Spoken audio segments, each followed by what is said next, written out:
Um, I want to talk for a minute this morning, about new construction. Not because, mostly because we just don't talk a lot about new construction. And randomly, we'll get conversations about, hey, I'm going to show a new house. What should I do? Or I've got a client that just talked to a builder. What do I do? Anybody dealing with new construction right now? Dawn's got one. Your team is. Yep, that's right. That's right. Hey, Jesse, share that. As Dawn's got a team member that's working on a new construction right now. Anything surprising show up as you go to sell a new construction? I've done a couple. The one she's working on, couple surprising things on it. No customizations at all. Ah, And like even to the point of our buyers don't want carpeting in these two rooms. The carpeting has not been installed in those two rooms and they will not install the carpeting. So it's a little weird. The other thing, that we didn't know, like the builder has set the closing date and time and that's it. You show up, you don't. You don't have that. you don't get access to the property, you don't, right? It's just like buying a regular house. Yeah, yes and no. There are some opportunities to go back to the property. We are lining up a home inspection. That's something that you should get. So we're working on that, but we just got notified yesterday when the closing date is, what the closing time is, and Yep. everybody just has to show up. Fair enough. They're in control, so. Fair enough. Yeah. Which is part of what, I'm like, oh, this is how we do business here, so, yeah. Yeah, that's you're in the Chicago area, right? And that's exactly right, right? I mean, you start dealing with some bigger markets where builders have a little bit different, what's the word? Yeah, definitely different process, and there's more buyers, right? So they can kind of start to dictate their own terms. Bloomington Normal, even Peoria area are generally a little bit tighter. We don't have those big giant production builders that are able to really determine that. Now, not saying that, there are some out there. In fact, Jim O'Neill, that's right here with Portico Homes, if you know him, he does some similar things where he will really limit some options in that. So I want to talk through this stuff just a little bit. Let me start with two types of new construction, right? One is the sale of what we would call a spec home or existing inventory. Yes? Two types of spec homes. One is completely finished. And that's probably the easiest of them all, right? Because if you know of a finished house, all you do is you go trot your buyer through it. They love it. You go make the offer just like you would on any other property. What are some things you want to be aware of when you do it, when you're selling a spec home from a builder? Anything? The builder is. Warranty. See, all of these great things come up. All right. Warranty for one. What is it about warranty that that you want to know about, or what do you need to be aware of in terms of warranty for new construction? Covered in the first year? Are they coming back and fixing drywall seams, things like that? In your experience, how do you know? Is that in writing? Is that a conversation with the builder?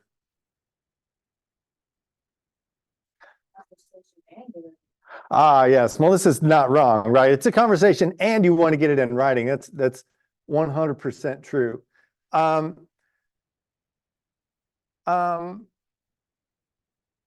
Every builder has their own warranty, and every builder has their own process. One of the reasons the Mira contract showed up with a not for new construction, and the reason that PAR has a new construction amendment or addendum, is because builders have their own warranties. And when you write the contract, you want to be able to have all of that warranty language show up in the contract. And because they're different, not every builder does the same, right? They're gonna give you an opportunity to separate those. So that's one of the reasons for the contract differences. But you're right, new construction comes with a warranty. Definitely need to be aware of that. What else showed up? Tricia, you mentioned you had a comment that it matters who the builder is. Expand on that a little bit.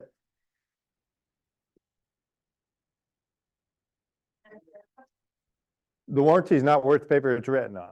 Yeah, I think some builders are very good building and running a business, and I think that some are not, and some things can fall through the cracks, I think having everything in writing, will help your actions. From a client perspective, right? So Tricia's right. Not all builders are created equal.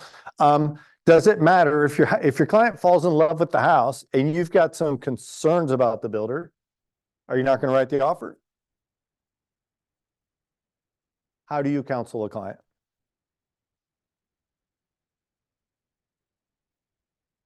Do you have a responsibility to do anything? Oh, yes. Go ahead, ma'am.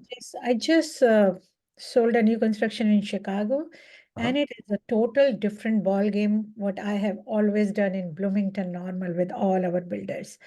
I was very cautious, learning about the builder so that I can educate my buyers. And then I went for a selection of items. Builders and his team was surprised to see me with the buyers.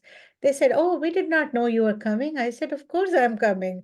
I'm representing my buyers and they need my input and I will be there." So it's a different situation. And like you talked about the warranty, we read those contract at least 4 days prior to signing those contract with that builder. And we understand everything in deep what those warranties are, because I told them it could be different from what I see in Bloomington Normal. And when you start selling in bigger cities, it's a different situation and different languages also. And builders don't expect realtors to show up on the meetings when they are doing with the clients. They just think, "Oh, you send us a client, you will get 2.5% or whatever the commission rate is, just walk away." I don't do business like that. I want my clients to see the value. If I'm getting a check, bigger check, on their transaction, I want to see them the value I bring to them. Yeah, it's interesting because in that regard, I mean, it's more work to sell a new construction if you're Yes. going to do it that way. Yeah. A couple of things happen when you go to new construction. We've been talking for the most part about a finished house.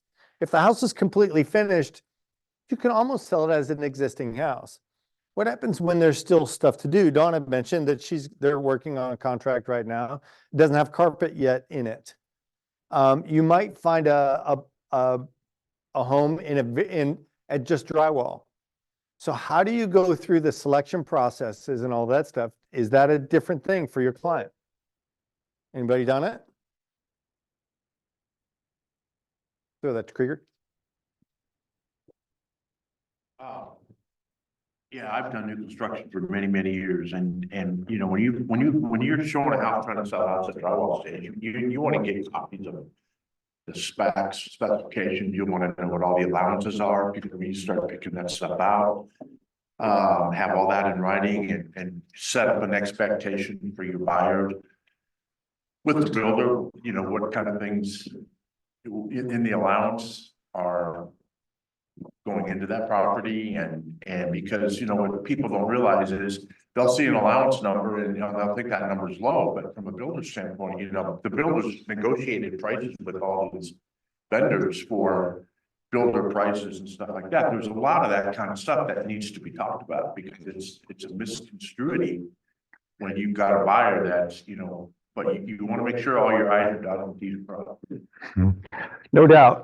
So a couple of things that Krieger mentioned in there. If you've got a house that isn't quite finished, one thing to ask the builder for are the specifications. So based on the price that you're asking for this house, let's assume it's at 400,000. 400,000 would include everything. It would include the cabinets and the floor covering and the paint. Now you want to know what are the details that the builder's already set forth in there. And that's the document called specifications. Most builders, any reputable builder, will be able to provide you a document that has detail on all of that stuff. Here's what kind of faucet's going into the master bathroom. Make sense? If they can't produce that, that's a great spot to go, "Hey, wait a minute, is this okay?" All of those things determine kind of the baseline or the price for that. Krieger also mentioned this word allowances.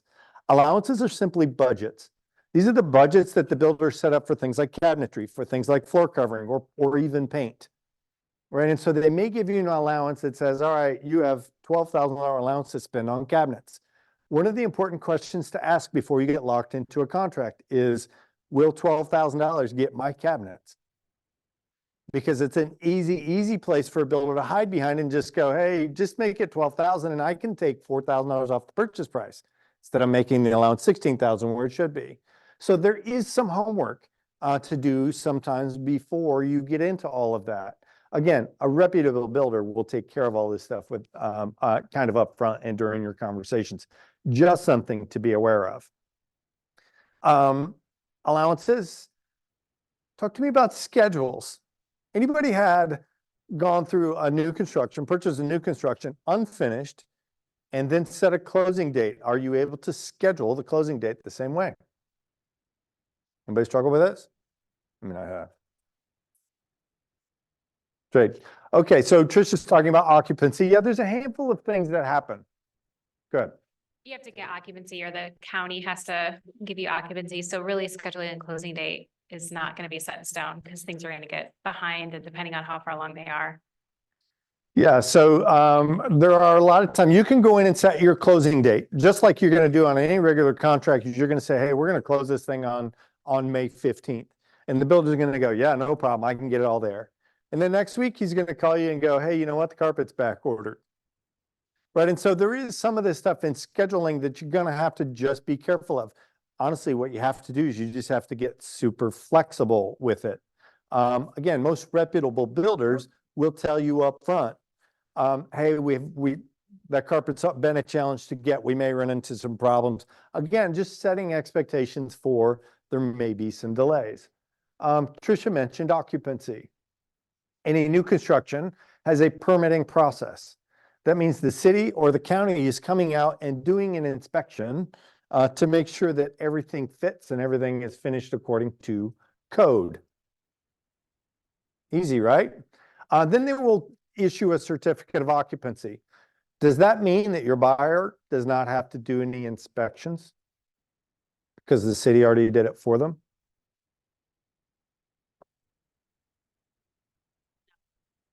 Tricia says no. You treat it just like you would have, a single family home that's already there. You get it inspected after everything's done. Yeah, so interesting. I've had it go both ways. Should you get an inspection? Should you not? The city inspection is different from your inspector. Okay, city inspection is looking for life safety kind of things. Is the handrail installed per code? Is the furnace installed per code? Does it have the right exhausting and all of that stuff? Your home inspector, the whole house inspector, looks for a little bit different things, and actually may find some errors that the city inspectors don't look for. City inspectors not necessarily looking to see if the toilet's leaking, meaning right draining through. So does that make sense? So yes, you still want to do those. How about radon? Should do your inspection for radon as well. Is radon covered under warranty? Maybe, maybe not. Right? These are conversations to have with the builder in terms of, will you cover the radon? Some builders will and some builders won't. Go ahead, Craig. Most builders will put in the passive system when they build the house because it's just easier to do that. Correct. What I've always done with the new construction is, my buyers, yes, we won't have a radon test, but we would like to wait 30 days after we close so that normal day-to-day conditions, so that there's not contractors coming in and out of the house, because that'll distort the report. So typically a 30 or 45 day test, and then at least that's how I do it. Yep, I would agree with that. Again, there's lots of ways. So some of this stuff is not going to even show up until you get into the contract process. My encouragement would be, if you're going to go sell a new construction and you haven't before, come have a conversation with a veteran agent that's sold some new construction.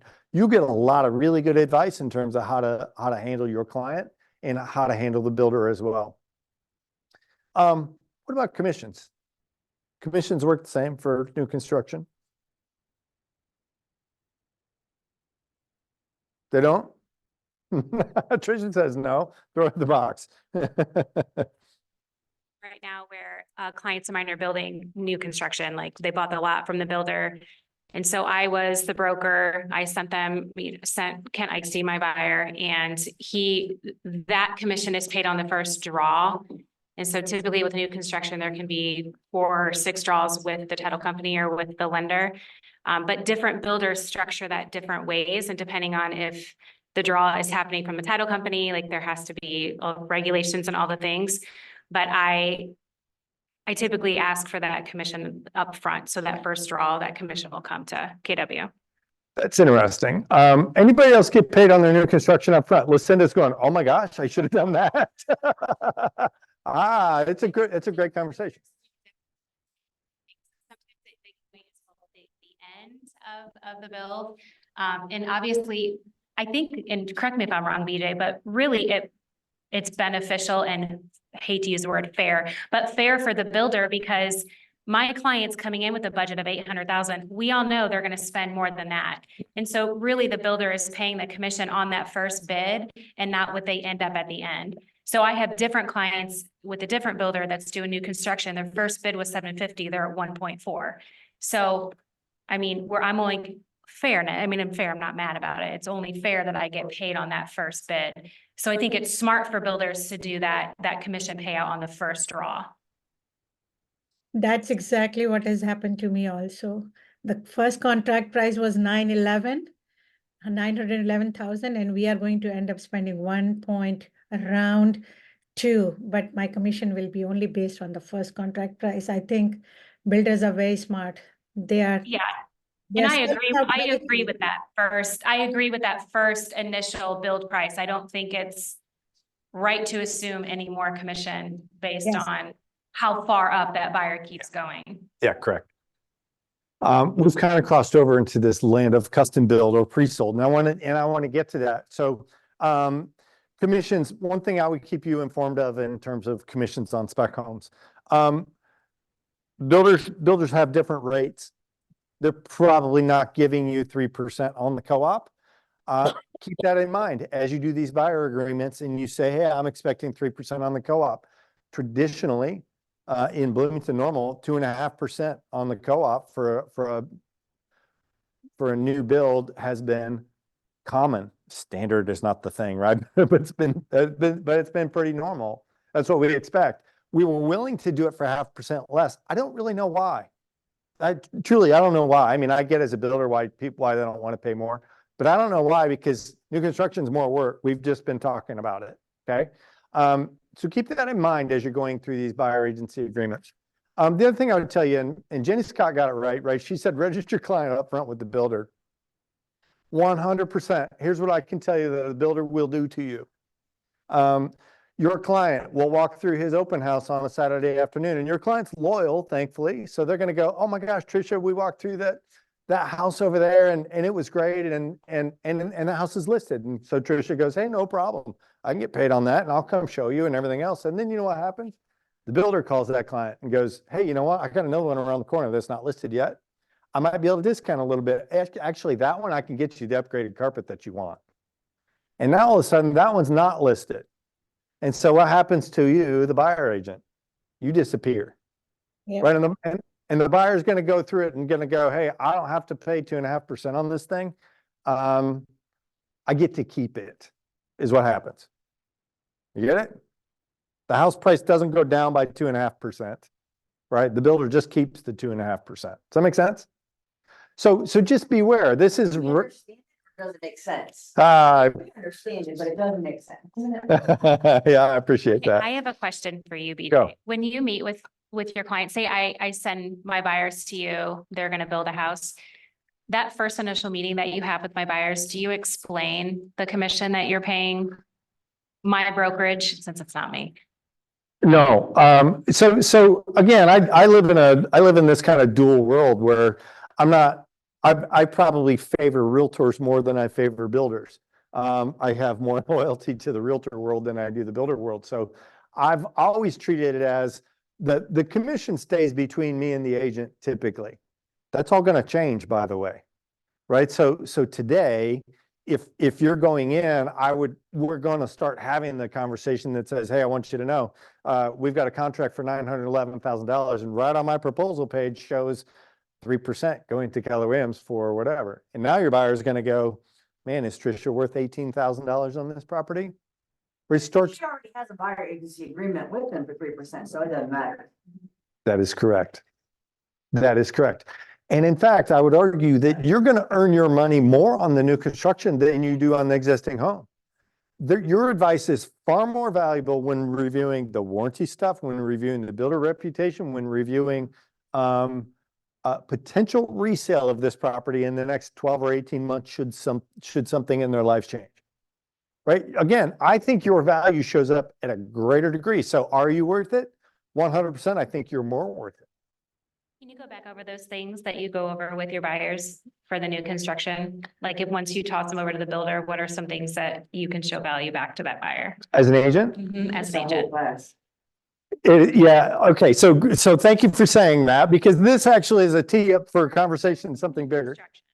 I'm saying just new construction. Yeah, so if you're going to new construction, let's move down this pre-sold route because there are times when I've shown my clients everything. They actually started having this conversation about maybe we ought to build. Now, I'm going to tell you right now, if you don't get in front of that conversation, they're going to go around you. Remember, if they go build a house and they call you on Monday afternoon and they say, hey, sorry, Tricia, we just signed up a contract to go build a house this weekend. Man, you've been great to us. Here's a $100 gift card to the Olive Garden. We really love you. Because that's what they're going to do. Remember that it's not likely Tricia's going to go, well, you owe me 3% and I'm just going to file a lawsuit. It's not likely she's going to do that, right? I mean, maybe you legally could, right? And there may be an occasion where you do that. But for the most part, we're going to go, oh man, that sucks. So how do we protect ourselves is really the challenge. Jenny, again, says that register your client up front. Here's the thing, you have to get ahead of the conversation. As soon as you hear new construction come out of their mouths, you have to go, what builder do I know? What 3 builders do I know? Because one thing I know about builders, they're not all created equal. Now, that doesn't mean they're not all building great products. There's lots of really great builders out there. There are 3 different personalities, right? And my client may fit better with one than they do another. So I think it's important to go interview more than one. Now, I hate that as a builder. And I'm going to do everything in my power to prevent that. But if you're going to do your job as an agent, you want to go to everyone. You're looking at design, you're looking at service, you're looking at just the overall production quality of what a builder does. They are all factors. Okay, so the first you're going to do is go, who do I pair with? Or who does my client pair with is going to be the more important thing. Then as you go through it, you're going to start to look at all these different documents. We've talked about the specifications. Now, there's no possible way you're going to be well-versed in specifications. But what you want to be able to do is ask appropriate questions with your client about the specifications, right? Specifications are going to tell you the kind of things like, what kind of lumber are we going to use to build your home, right? What kind of foundation is it going to have? Again, most of that stuff is meaningless to you, and a reputable builder will take care of all that stuff up front. You want some idea of what's in there so that you can ask decent questions. Allowances are hugely important, right? So allowances are the budgets that are built around your cabinet. So if you've been walking through all these really fancy houses with every house you've walked through has a Wolf and Sub-Zero appliances in it, and all of a sudden you've got a $10,000 appliance allowance, you better be looking at it going, hey, you know what? This is a little different than the existing homes that we've been looking at. You need to be able to determine those differences for your client because your client can't. Your client's going to get all wrapped up into the design of the house and this great lot that we're going to buy, all of those things. Resale. You want to protect your client for resale. People do stupid things. I mean, it's one thing for a client to step in and go, hey, I'm going to do this because I love it. Right, I'm going to spend extra money on what's some crazy things people spend extra money on. We were just talking about that we modeled on Oh my gosh, I did a remodel several years ago, on Hillcrest. Is that what you're talking about? I did a remodel several years ago. The folks sold it like 2 years later and lost probably $200,000 on it. They did all these custom built-ins. They did a full, really high-end custom kitchen in it. It looked fantastic. I mean, it was a show home for me. And they just overinvested in the neighborhood. So you want to be able to say, hey, Mr. Client, I love it. If you want to do this stuff, I want you to do it. Just know that I can't ever sell it for that. Your max value in this neighborhood is going to be X, right? That's hard. So anyway, you want to be protective of what that resale value is. Warranty. We just talked about it. Right. Tricia's comment is a good one. It depends on the builder. What you want to do is be able to protect the client in terms of, is this person going to be around in a year to take care of what your needs are? And if they're not going to be, meaning there are builders out there that just don't do good at warranty service. I want to be able to explain that to my client up front. Hey, just know, this guy just ain't going to return your call after you close. And it's okay. I mean, nothing's probably going to go wrong with the house. As long as you're okay with it, I want you get to be the advice. That makes sense. One of the key role that you can play, particularly in a new construction on a pre-sold, is the location. Sometimes the builder does, or sometimes the builder doesn't have a lot. Right now, in fact, land is hard to come by. If you haven't noticed, there's not a whole lot of building sites available. The more options you can put together, the more control you'll get over the project. Let me rephrase that. It does give you control. The reason it gives you control is because you're providing more value. So the more pieces of the puzzle you can put together because of your hard work and because of how you know the market, the better odds you have of creating a really happy customer. Make sense? Lucinda, you just did a pre-sold new construction. What did I miss out of your experience? What did I miss out of this conversation? I know you do. No, you always laugh. One thing though, when thinking about deadlines, one way that I think I was able to add value was in the builder didn't necessarily give the deadlines for choices to be made, but then would call and be like, and where's your choice for this? And so after the first time that happened, I was able to set deadlines for my client, which then allowed me to send reminders. Hey, have you met with this person? And with this particular buyer, it worked sometimes and it didn't work other times, but I also felt like that was something I didn't know I needed to stay on top of. And then I learned quickly, I need to stay on top of this for my buyer because they are not knowing to do it. And that's true for some builders and not true for others, right? I mean, this builder that Lucinda worked with, she was heavily involved in the process. Quite honestly, from my perspective, I don't want you involved in the process. In fact, I love Tricia's idea that, hey, I might just pay you on the first payout and we'll be done. Our relationship can be over at that point. And I mean it that coldly, right? Because realtors meddle in a lot of stuff and they make things difficult for builders. It's great for your client, by the way. Yeah, we love you, but for the most part, I'm gonna kick you out. Because there are people, if you're gonna set them up with a designer, you're gonna set them up with someone that comes in and picks out material, so. Yeah, we have a whole That process can be done very to take care of your clients, and that is because BJ and I operate at a different price range level than some other spec home builders, but I want to add in, if you are an agent who doesn't know anything about new construction or has questions about new construction, do not hesitate to call BJ or me or Seth or Megan, anybody that in the office that has done new construction before. Lucinda was, I mean, obviously she's on our team, but every time something came up, it was is this okay? And am I doing this correctly? Call us for that, because we want to make sure that you're taking care of your client. valuable perspective that my intuition would not have been correct Sure. the way it's done, and so I was glad to have that expertise.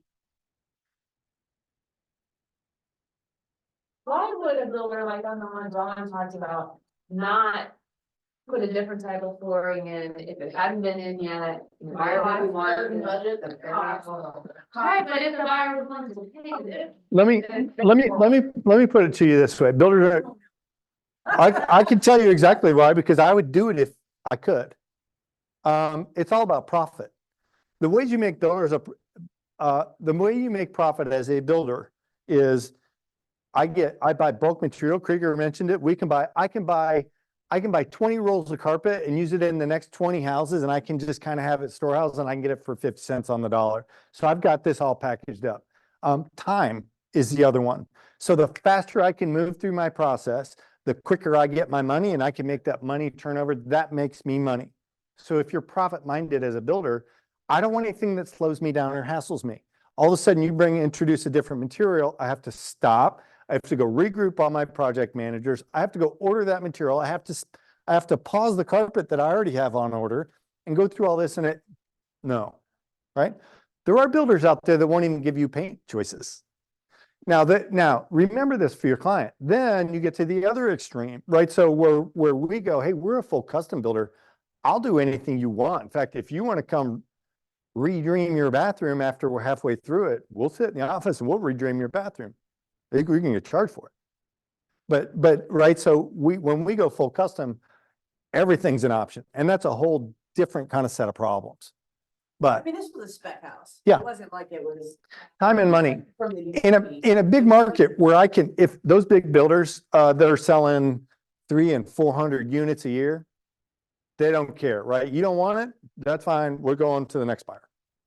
I have a client, clients were sellers, but they are relocating out of state and they did all this on their own, but they're buying a spec home that's not built yet, but they picked a plan or whatever, but there were no allowances for changes at all. Like, cause there were things they liked about, different options that this builder had in the different spec home choices, but it was you buy this or you buy this. And so, I don't know, it kind of tied up with that, but I just wondered. I like this conversation because I do feel that with the rates the way that they are and prices keep going up, I think we are going to see more buyers fall into that new construction category. So I feel like this conversation is very. Well, I think as inventory stays tight and people just go, hey, I want a new house, but it doesn't live out there right now. For that, I pay this and get